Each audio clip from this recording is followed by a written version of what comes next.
Friend ಒಬ್ಬ big billion day ದಿನ ಐಫೋನ್ನ purchase ಮಾಡ್ದ. ಅವನ ಬಡ್ಜೆಟ್ಟು 30,000-35,000 ಆಂಡ್ರಾಯ್ಡ್ ಇತ್ತು. ಬಟ್ ಐಫೋನ್ ಆಫರಲ್ಲಿ ಇತ್ತು ಅಂದ್ಬಿಟ್ಟು ಬಡ್ಜೆಟ್ ಎಕ್ಸ್ಟೆಂಡ್ ಮಾಡಿ 10,000 ಎಕ್ಸ್ಟ್ರಾ ಕೊಟ್ಟು 45,000-47,000ಕ್ಕೆ ಐಫೋನ್ ಪರ್ಚೇಸ್ ಮಾಡ್ದ. ಆಗ ಒಂದು ಮಾತು ಹೇಳ್ದ, ಸೊ ನೆಕ್ಸ್ಟ್ ಫ್ಯೂ ಮಂತ್ಸು ನಾನು ಔಟ್ಸೈಡು ಫುಡ್ ತಿನ್ನೋದನ್ನ, ಹೋಟೆಲಲ್ಲಿ ಫುಡ್ ತಿನ್ನೋದನ್ನ ಕಟ್ ಡೌನ್ ಮಾಡಬೇಕು ಅಂತ. 10,000 ಎಕ್ಸ್ಟ್ರಾ ಖರ್ಚು ಮಾಡಿದ್ದನ್ನ ಸೇವ್ ಮಾಡೋಕ್ಕೆ.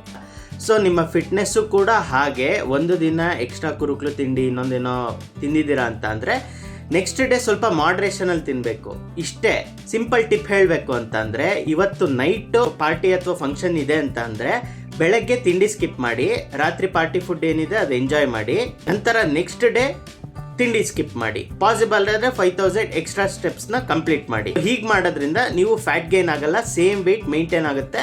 ಬಟ್ ಫ್ಯಾಟ್ ಲಾಸ್ ಮಾಡಬೇಕು ಅಂದರೆ ನಾವು ಆನ್ಲೈನ್ ಕೋಚಿಂಗ್ ಪ್ರೊವೈಡ್ ಮಾಡ್ತಿದ್ವಿ. ಇಂಟ್ರೆಸ್ಟ್ ಇರೋರು ಜಾಯಿನ್ ಆಗ್ಬೋದು. ಇಡ್ಲಿ, ದೋಸೆ, ಚಪಾತಿ, ರೈಸ್ ಬಾತ್ ತಿನ್ಸೇ ವೆಯ್ಟ್ ಲಾಸ್ ಮಾಡಿಸ್ತೀವಿ.